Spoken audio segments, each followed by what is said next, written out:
сэргийлэлгүй энэ хэд байдлын салбараас олдлоо. Энэ хөрөнгөний хэд нөхөн сэргийлэлтийг салбарт зориулж байгаараа энэ төслүүдийн үр дүн ажилтнууд зорилгоо. Хүүхдийн сурах орчин нөхцөлийг сайжруулж, ерөнхий боловсролын сургууль бүрийг бага сургуультай болгох зорилт тавин ажиллав.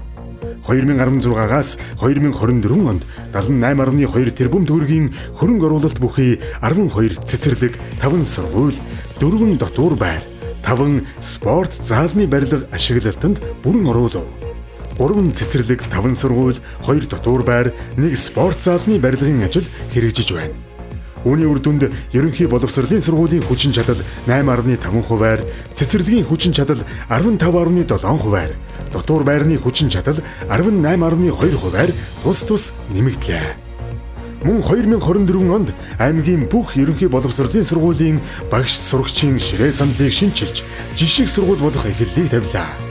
Сурагчийн амжилтыг багшийн эрдмээс салангад авч үзэх боломжгүй юм. Багш нарын ажиллах техник хангамжийг сайжруулж, сургууль цэцэрлэгийн бүх багшийг зөөврийн компьютераар хангалаа. Ковидын дараа дэлхийн нийтээрээ цахим хөтөлбөрт шилжин засаглалын болоод нийгмийн амьдралд олон өөрчлөлтүүд гарав. Цаг үетэйгээ хөл нийлэн алхах хэрэгцээ нь зайлшгүй юм. 6 сургуулийн ахлах дунд ангид цахим сургуулийн танхимыг тоног төхөөрөмжөөр хангаж цахим анги байгуулав. Хөгжсөн орнууд хүүхдийн үдийн цай хөтөлбөрт өндөр ач холбогдол өгдөг.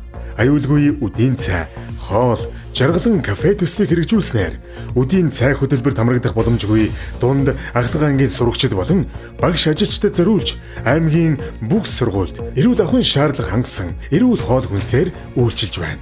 Ер нь бол өмнөхөө бол илүү орой урт цагаар ажилладаг. Бид нар ч нөгөө 12 дугаар одоо ээжт өгч байгаа. Тийм болохоор орой цаг наргүй мэдээ сууж байгаа. Мэдээж сайн өгөхийн тулд аль болохоор л багш нар маань гэсэн сууж байгаа. Тэр үед ингээд орой болтол ингээд бидний хүлээд онгоогод иждэг айгүй гоё.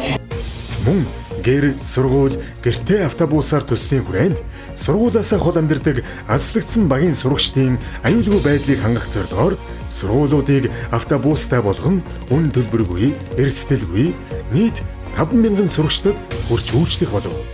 Үүнд хан уул цогцлбор сургууль, шинэ хөгжил цогцлбор сургууль, 11-р сургууль, Баян Түмэн сумын ерөнхий боловсролын сургууль, Чулуун хороод сумын ерөнхий боловсролын сургууль зэрэг хамрагдаад байна.